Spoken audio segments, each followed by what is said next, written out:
Hello and welcome to Something Awesome, where I am here with Mike, and Mike is here with me, and we are here with you. And today we got a fucking show for you today. Rick shot out of a cannon today. Let's go. I am hyped and ready to go. All I got right. caffeine. I've got 3 drinks. You got 3 drinks. That's like there was this TikTok where it says that people with ADHD usually have 3 drinks at all times. I mean, I'm not ever going to deny. I've never was diagnosed, but I'd never deny that I have ADHD. Sorry for the noise. I had to adjust this. Adjust his gamer chair. My gamer chair. Yeah. I might have to get a new one. Already? Yeah, it's comfortable, but it's not that comfortable. Yeah. For long periods of time. Gotcha. So, I totally forgot we were. It's okay, dude. That's perfect. But yeah, we're here today to talk about a very particular movie with very particular set of skills. Yeah. So we talked about the View Askew movies and we ranked them and all that. We talked about Clerks 3 recently, and True. we both said, man, it's crazy that Brian O'Halloran and Jeff Anderson weren't in more things, because they're so good as actors in all those Kevin Smith movies. Even in Clerks, when they're just kind of getting their feet wet, there's like just an air of earnestness and reality to their delivery and their characters. So the movie we're talking about today is a movie that's not only written by, directed by, it also stars Jeff Anderson, better known as Randall Graves. And it's called Now You Know. And it was shot in like 2002. And there's some fucking big names in it that he was able to get. And he said that he didn't have I think he said in the intro that he did not have like a literary agent. All he had was like an actor, a film agent. And he read the script that Jeff Anderson had. I'm going to do that a lot, by the way, because the character in this movie that he plays is very Randall also. So the script that Jeff Anderson wrote, his agent had read it and was like, do you mind if I send this out? And they had people like that optioned it at one point and then let it go and then brought it back. And he ended up making this movie for like, I think he said $350,000. Something like that, yeah. Which it's full color. And in 2002, $350,000 ain't shit to make a movie. But yeah, the movie's called Now You Know. And it's hard to track down physically. You can't find it anywhere streaming, even on certain sites that you may be able to watch movies on, that you can find everything on. You can't find this movie anywhere. So I actually bought a copy of the DVD when we recorded the Clerks one. Yeah, I bought it. So we've been sitting on this one for a while, but Rick had to watch it, and then I wanted to rewatch it because I hadn't seen it in a long time. Yeah. But yeah, that's what we're going to talk about today. So let's kind of get on into it, man. The story goes here on the eve of a bachelor party, a man learns his fiance wants to call off the wedding, and the unmarried couple return to New Jersey to sort out their relationship. Yes. So yeah, that's how it starts. It starts off with the bachelor party in the beginning, with everyone kind of like, it's a perspective, like the camera's the Randall first character, person perspective of it, and just kind of getting congratulated by every single person when the wedding was called off. I think it's funny that so the lead is played by Jeremy Sisto, who you guys may know from Clueless and many, many other things. Dude's a good actor. I'm a fan of his. It took me a long fucking time to figure out where I knew this guy from. Really? Like, who? Like, I know this guy. Where have I seen him? Where have I seen him? And then, like, right at the tail end of the movie, I'm like, Clueless. Yeah. And the woman that plays the fiance is Rashida Jones. Rashida Jones is in this. Very young, very new Rashida Jones. And that, man, does that show itself in this movie. But yeah, and I think it's funny that I don't know if it was laziness or what, but Jeremy Sisto's character is just named Jeremy. That's right. It's like, all right, okay. But yeah, so this is where Kevin Smith saw Trevor Furman, right? Because he's in this movie as well, and he basically plays a similar character to his character in Clerks 2. Little less goody, but similar style of character. And yeah, so that's where because Kevin Smith helped. He didn't produce this, but it says presented by, because he helped him get distribution for it after it was done. A buddy of mine, Dave Lowe, he's got a YouTube channel called the 4K Lowdown, which you guys should check out. And every week, him and his buddy Rich, they watch 5 movies and then they score them.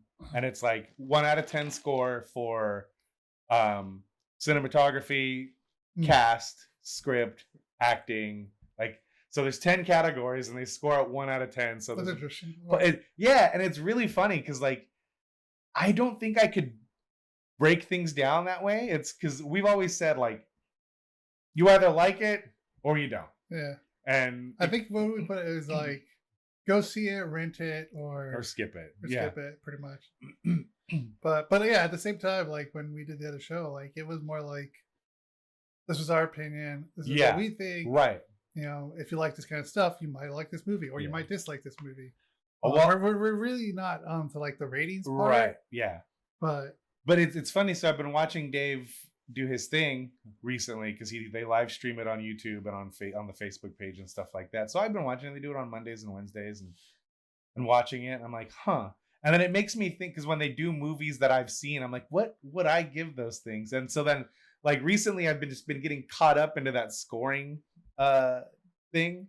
So I almost just gave this movie a score when you said I mean, you can if you but want. I don't want to do that because I don't know. As I get older, the more and more I like to drive away from scores. Yeah. Just because like it's like what's that word where it's fucking arbitrary. There you go. Yeah. Like, you know, it depends on the person and what they like. Like you can do that like with Rotten Tomatoes and whatever. Right. But for the most part, like it's really all up to you. Like here's the info, here's the facts, what we liked. And I think that's what makes that's what you take away from. I think that's what makes what Dave and his buddy Rich do so cool is that, you know, they have very similar opinions, but they also have very differing opinions. So like one movie, Dave will give a score of like a 91 and Rich will be like, this is like a 79. Like, and so it's really, and I think that's the fun part. And that's one of the things that, you know, we've always loved doing on this podcast and the previous podcast is having conversations and why are we that far apart about things. So roundabout way of saying, go check out Dave's YouTube, the 4K Lowdown. I'll make sure Rick puts the link in there. But it's really fun watch. So I almost gave this movie a score, but then I was like, no, I'm not going to do that. I like this movie. This is a first script. This is a first time director. This is a first movie period that he's running. And it's a lot of work. We talked about it in the View Askew rankings with Clerks when we talked about the first Clerks and how it's like very rarely do you see somebody have a first movie that's that good like that, and not necessarily like, oh, it's the greatest script ever with the greatest actors. It's super technically proficient. Like it hits the marks where the marks need to be hit. You might come away from it and think everything about Clerks is completely average. But at the same time, it was the first time that dude decided to pick up a camera and be a director and write a script and stuff like that. And we talked about that on the previous podcast about friend of the show, Ryan O'Leary, and his movie, The Backseat. Like, you very rarely see a first go be that proficient.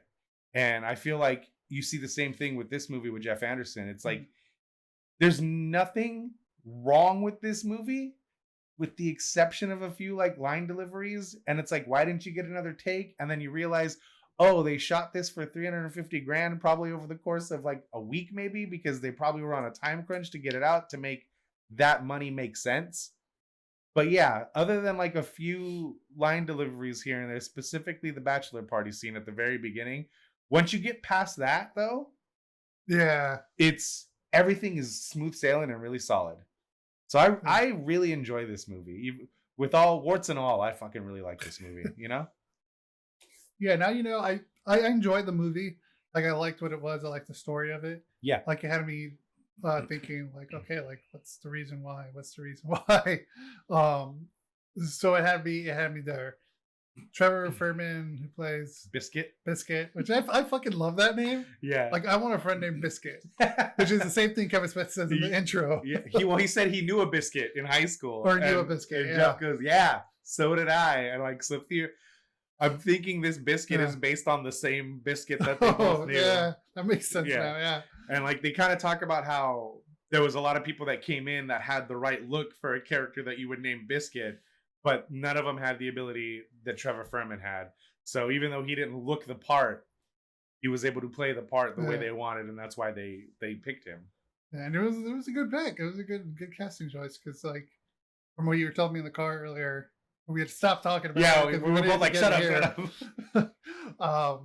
Like he's supposed to be this like douchey kind of a jerk like off prick. Yeah, but like he doesn't come off of that.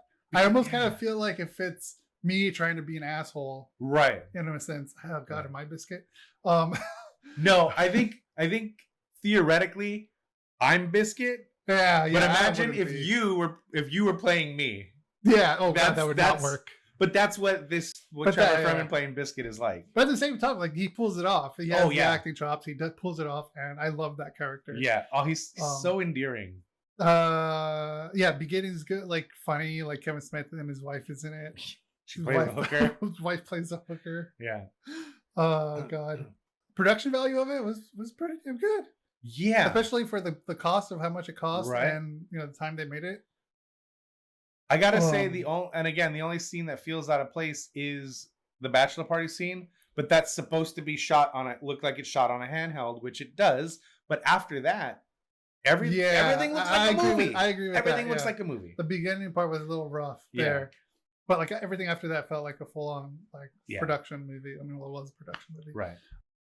But I think it's important to keep hammering that home. Is like this was like dude's first shot at it. It shows like how much we could have like gotten out of Jeff Anderson. If he wasn't so jaded from the business aspect of Hollywood because of what happened. Which I totally get. I totally understand. Yeah. Like Hollywood's a fucking cesspool.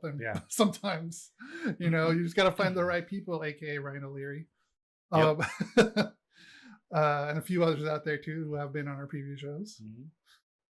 I'm curious to see what else he could have made. But at the same time, like overall, like I enjoyed the movie. I liked it a lot.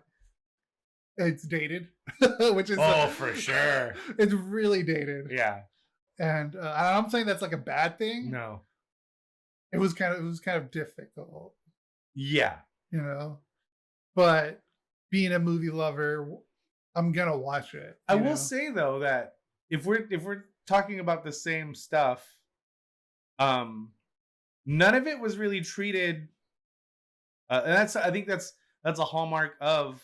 Like Kevin's movies. But you could say that's disgusting, and it is disgusting. Right. Some of those things, but it was all treated pretty fairly. You know what I mean? Like nothing is egregiously bad or cringy in this movie. Yeah. With the exception of. Go ahead. Oh no, I was gonna say. I was actually gonna comment on the one of the sets, which was the bar. Oh yeah. I think it was the first bar they go to. That was one part where I felt like this looks like a basement, right? And they just try to make it together. Who knows? That might have been a real bar.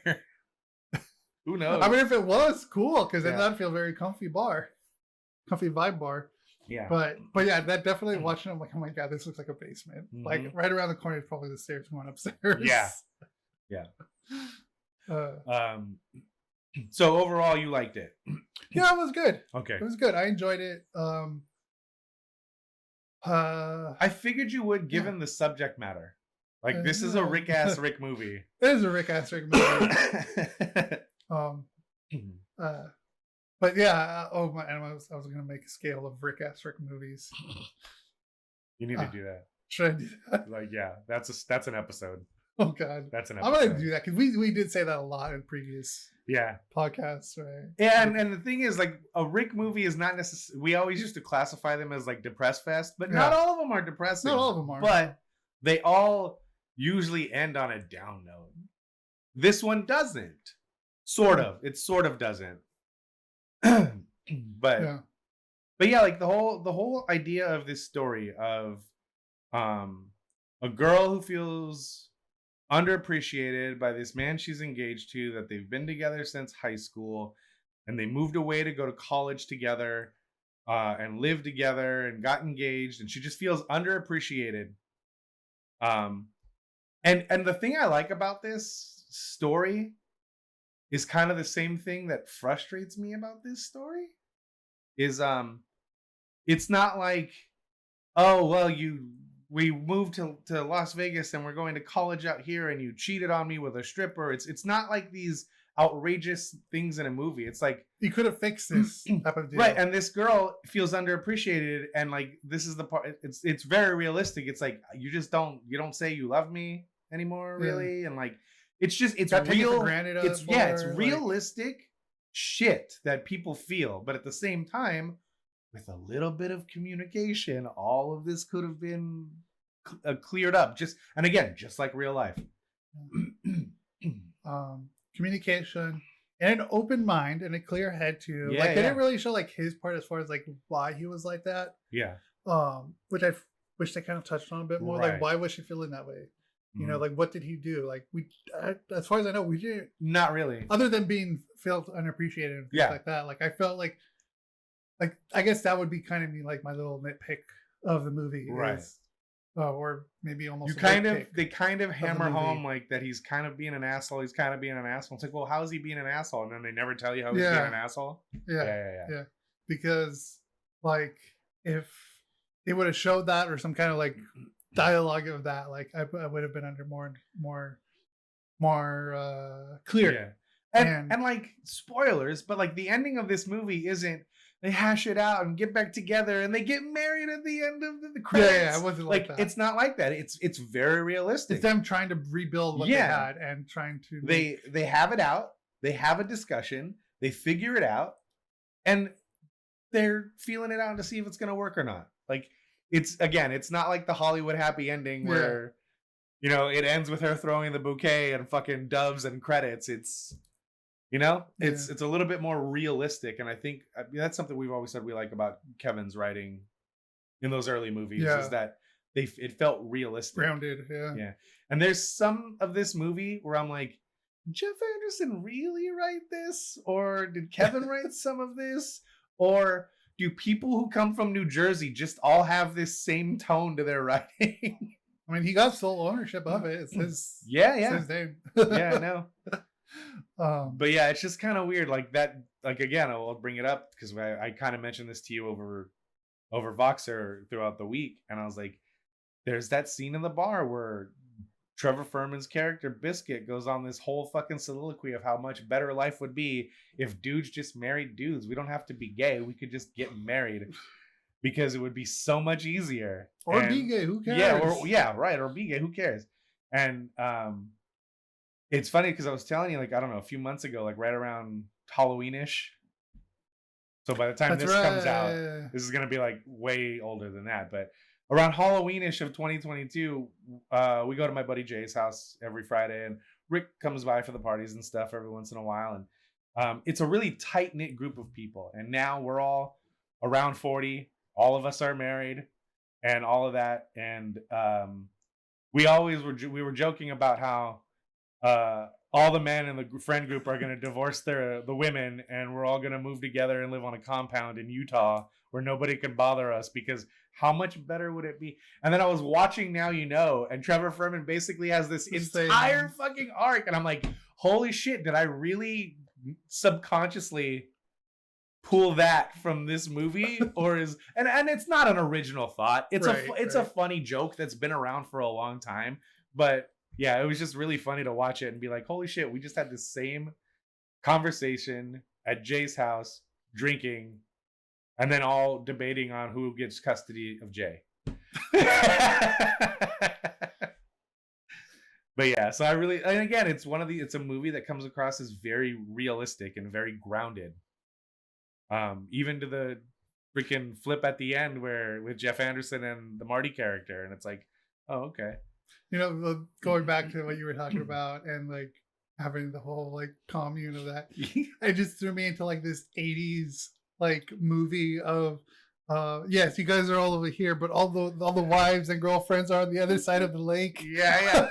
All talking shit about each other. You two just have these wars. Yeah. Sorry, that just like turned into a movie for me there. Yeah, write that. That's good. Write that. But yeah, one of the things too is like this was one movie that stayed with me after I watched it. Yeah. Like it just kept like, there's that too, there's that too. That's why like I'm slowly kind of bringing everything up too, because like with the ending, like a lot of that started just like slowly digesting in my head and started dissecting it. When you say this is a Rick Asterisk movie, it is. It is. Dude, I almost did the same thing. I was about to rate it right now. It's like a 78. But yeah, I mean, it kind of sucks that it's, you know, not anywhere for other people to see. Yeah, like you can find copies of it on Amazon occasionally, but it just had a limited I wonder why production Jeff just doesn't run. like throw it on YouTube or something. I don't know if I mean, he. maybe I don't he'll know if he just has watch money for it. distribution rights Oh, is that to what it. they I do? don't know. Oh. I don't know if the company that they did distribution for the DVD with retained the rights or whatever. Who knows? Yeah. But yeah, that's something I should have looked into actually. But Oh. you know, I didn't. But yeah, oh yeah. Other than that small thing or big small thing, about about more story about that guy. Like for the most part, like I said, I enjoyed I enjoyed it. Yeah. It wasn't a typical Hollywood ending. You know, like it was something that it was a real grounded like relationship that could have used a little bit more information as far as the guy's side, but like I think like at the same time, like you had these Rashida Jones, you know. That last scene in the kitchen with Jeremy Sisto and Rashida Jones, Yeah, that was is good. off the fucking charts. And it's funny because earlier in the movie, there's a scene with the Rashida Jones character and her best friend character, Marty, I can't remember the actress's name right now, where does not feel as polished or like it feels like people delivering lines early on in the movie. And it's crazy to see how far Rashida Jones has come in the last 20 years as an actress. But at the same time, of course, you better get better at your craft if it's going to be 20 years, right? But yeah, the first couple of scenes with her felt really, I wouldn't even say forced. It felt like somebody reading lines. But as the movie went on, both her and the actress that plays Marty got way better chemistry together. The stuff with Jeremy Sisto and Rashida Jones got way better chemistry going as the movie went on. And yeah, that last conversation about why the wedding was called off in her kitchen is so freaking good. That's something that I've always thought Jeremy Sisto was good at is, and Jeff Anderson did a great job of capturing it. His facial responses, like the reaction shots to things she's saying, and like his facial expressions are so emotive, and like you feel what he's feeling with. Yeah, just that he's really good, and he's all the time. He's really good in this, and Rashida Jones is. And I was telling you earlier, I was like, every time she would come on screen, all I could think of, man, Rashida Jones is so pretty. Like, and like nothing like, oh, she's so hot, like nothing like that. Just seeing her, it's like, man, that woman, that's a beautiful human. That is a pretty woman right there, man. Shit. But yeah, I didn't hear about Rashida Jones until The Office, of course. Right. That's a few years later. That's a few years later. 07? I think it was 07 where, yeah, because the show came out, I think, 4 or 5. Okay. And then I think her character didn't come out until 07. All right. When Jim left Scranton. So I'm not an Office guy, so I have no idea what the hell you're talking about. I could be wrong on the date, but yeah, everybody knows that watches The Office. Everybody except me. Except you. Yeah. But yeah, like it's good. It had me thinking. Let's talk about some of like the B story in this movie of them rearranging the furniture in people's houses, like breaking and entering, but not stealing anything. They would just move pictures or rearrange furniture because a friend of theirs from high school has a security business, but they live in the suburbs of New Jersey where there's no crime. So there's no point of having security systems. So they are tasked with scare people so they don't steal. And they're like, well, we don't want to steal anything. So what can we do? They rearrange furniture and hang pictures differently and make them all stupid. And they do this 3 times in the movie. Yeah. One time is you see the entire thing and it's really funny. And then the second time you don't see it, you just kind of hear it happen. And then the third time they get fucking shot at. And so the third time the Jeremy Sisto character, Jeremy, is with them and he goes with them to have some fun because he's down about his wedding being called off and he does this and that. And him getting grazed by a fucking stray bullet is what the revelation. I need to go talk to her. And that's what is like the catalyst for it. And yep. At first you think the little B story is just like a fun way to break up the dramatic parts of the story. Yeah. Because it's comedy. It's just played for comedy. But then he does a great job of, again, bringing it around and making that the come to Jesus moment, so to speak, where he's like, I need to go fucking figure this shit out. Yeah. It's like, oh, life is precious. I need to get this shit fixed. Yeah. Yeah. And then one of the other stories is with Jeff's character, which was a reveal at the end where he was dating, hooking up with Rashida Jones's friend. Yeah. This could go poorly. I'm taking a drink of hot tea, guys. And then he basically hooks up with her, and then her friend finds out that she's pregnant with Jeff's kid, and then Jeff doesn't know that. I say Jeff. Yeah. You know what I mean. Yeah. His character doesn't know until the end, towards the end of the movie. Right. That was something I actually didn't see coming. At all. I think I rarely happens. I forgot about, again. So I was telling you earlier that I watched this movie like in 2006, 2007 when I first had Netflix, and that was one of the first movies I rented from Netflix was this movie, and we watched it and we really liked it. But, that's been 16, 17 years or whatever at this point, right? And I just remember thinking that Trevor Furman and Jeff Anderson were like the leads. I had completely forgotten about the actual story of the movie because for me, the first time I watched it, the story for me was the stuff with Biscuit and Jeff Anderson's character. And how I remembered him being the baby, the baby's daddy or whatever. I remember that, and I just for some reason I remembered that being the main story, and I forgot about Rashida Jones and Jeremy Sisto. But watching it back this time, I was like, oh shit! It's all the frame of mind you're in when you watch movies too, because we had just seen Clerks 2. I had just seen Clerks 2, and I found out that Jeff Anderson had written and directed a movie.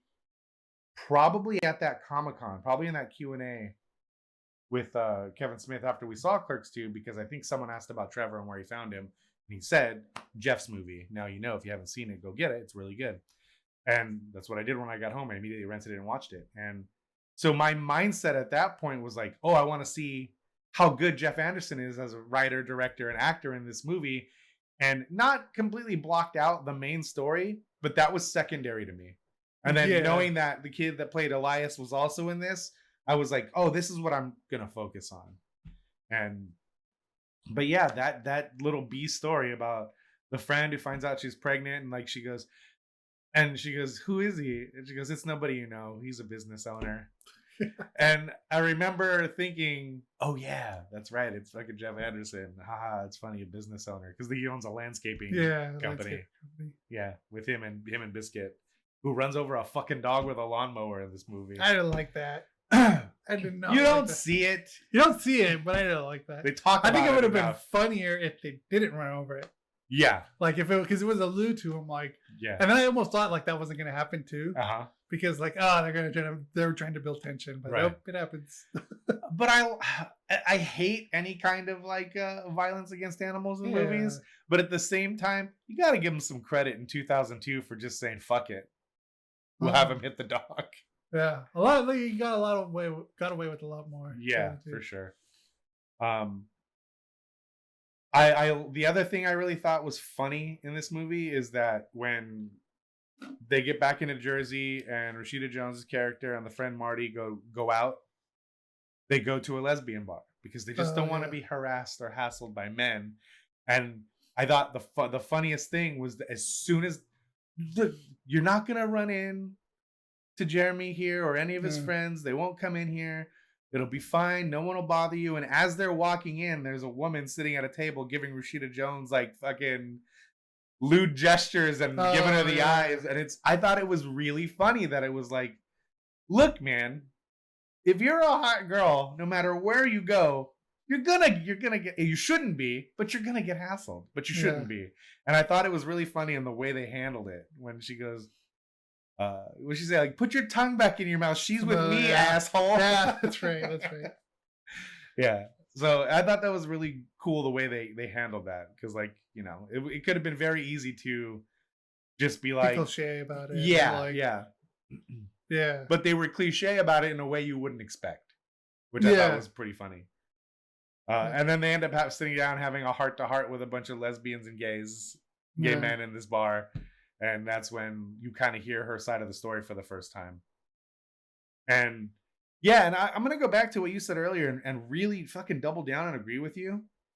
You hear her side of the story so many times, but you never hear his side of the story at all. Yeah. Like nothing. And I think Jeff said in the beginning too, like if there was like one thing he could change. Yeah. He did say there was something he would change, but he didn't actually say what it was. Right. Yeah. I think I bet it has to be that. Because like and to be honest, and as realistic as this situation is, it comes off as like this shitty girl test bullshit. Like, oh, I'll see if he really cares and call off the wedding and see what he does. It's like, how about you sit down like a fucking adult and have a conversation about what you're feeling instead of fucking throwing hurdles in front of people? That's the worst way to deal with it. But again, Rashida Jones is so pretty and so endearing in this movie that you kind of like give her a pass. And I think that's kind of the thing, that she keeps getting a pass from people, like her friends or her family or even his friends and family. Like she keeps getting the pass, like, oh, look, fucking, there's no way she did anything. It must have been him. And I think that's kind of the underneath story, is like the way he's judged and he has no idea why. And he doesn't feel like he did anything wrong. And we never hear what he did or didn't do. Yeah. So I'm going to double down on that with you. And I think that it would have been nice to get a little bit more clarification or a little bit more yeah, because that scene could have been even more impactful. Yeah, that end scene. Yeah, it could have been even more impactful if we kind of knew, because then it could have got even more dirtier and you know, really listen to both sides of the stories and then hash it out, because that's really what it takes for a relationship to work. Yeah, is communication between the two to fix what's going on. Because if it's just one sided like that, and any of the side of the person is feeling unappreciated, like, you know, let them know. And if they have let the person know, you know, and they're not doing anything about it, then it's justified for her to fucking move on. Because fuck that guy if he's not going to try to, or woman, girl, or other way, whatever it may be, whoever it may be, because you know you tried, but they didn't do shit. So fuck them, leave. Yep. So if they would have fleshed it out a little bit more. It would have been a little bit. One of the other funny B stories of it is the stuff with the little brother, with Marty and the little brother. Dude, that shit, man. That would, do you think? No. Do you think that could be made now? No. Exactly like that. I mean, it probably could, but it'd give a lot of like. It was. I don't know, man. It was.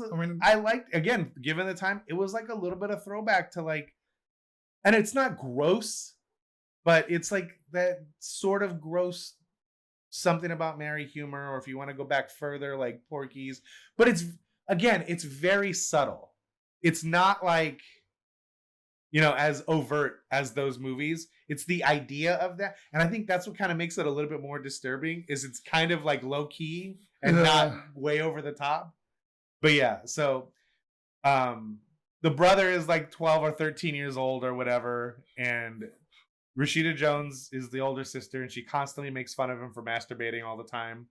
And then he's obsessed with the best friend, Marty. She's a really pretty woman, obviously.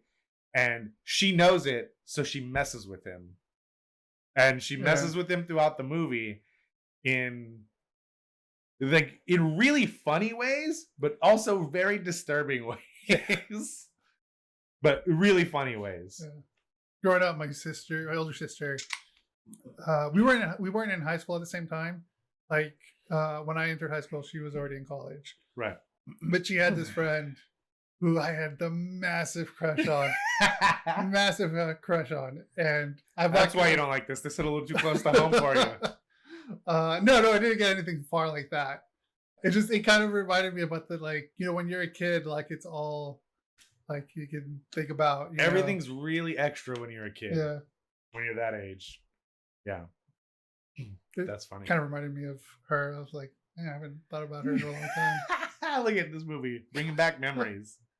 But yeah, really funny stuff, man. I think, again, and as the movie goes on, the actress that plays Marty feels like she gets more comfortable playing off of Rashida Jones, and like they get more comfortable. Yeah, the friend was great. As the shoot the friend goes was on. a fantastic actor.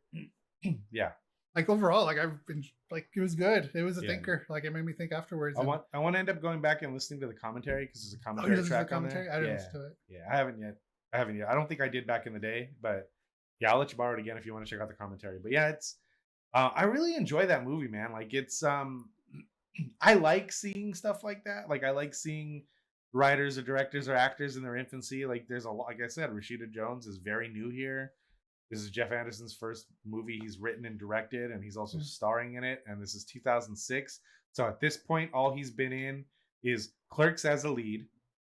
He was in a very small part in Amy, a very small part in Dogma. Oh, that's right. And then a lead again in Clerks 2. So like at this point, I think he's in Vulgar. I'm not sure. I don't remember. I haven't seen that. So at this point, he's done like 4 or 5 things, and only 2 of them really had any meat on the bone, and the other 2 were just very small parts. So Kevin could give him a paycheck, basically. And yeah, and like he does a really good job of carrying this movie without carrying the movie. Because I think if you go by screen time, I think him and Jeremy Sisto have the same amount of screen time when Jeremy is supposed to be the lead carrying the movie.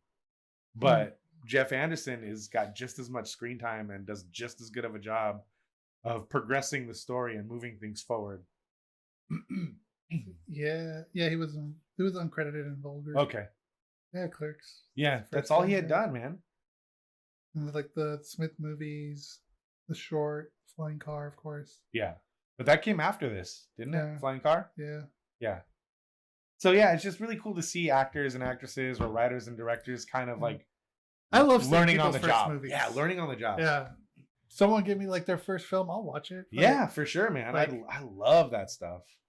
Like shit, man. Like the first thing we saw of Ryan's was his Why the Last Man short. Yeah. That's like a half hour long. That is really good.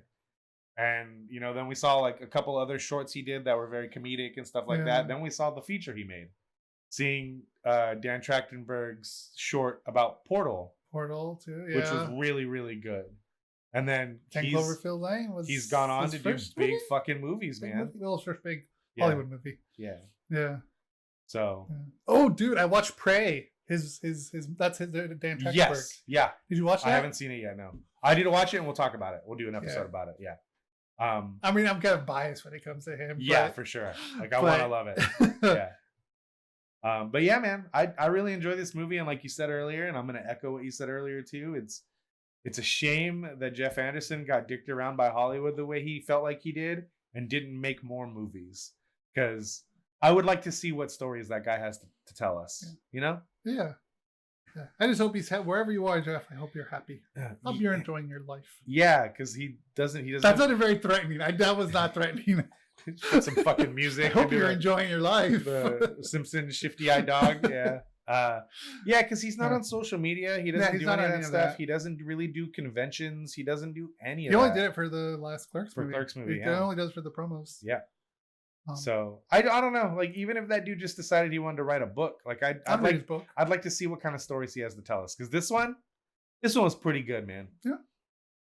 That's gonna be. Yeah, that'll be it for this episode, man. Shit, that's awesome. Yeah, I love it. We did a movie review. Fuck. Yeah. So yeah, thanks again, everyone, for catching us here. Go check out the movie. You have to buy it though.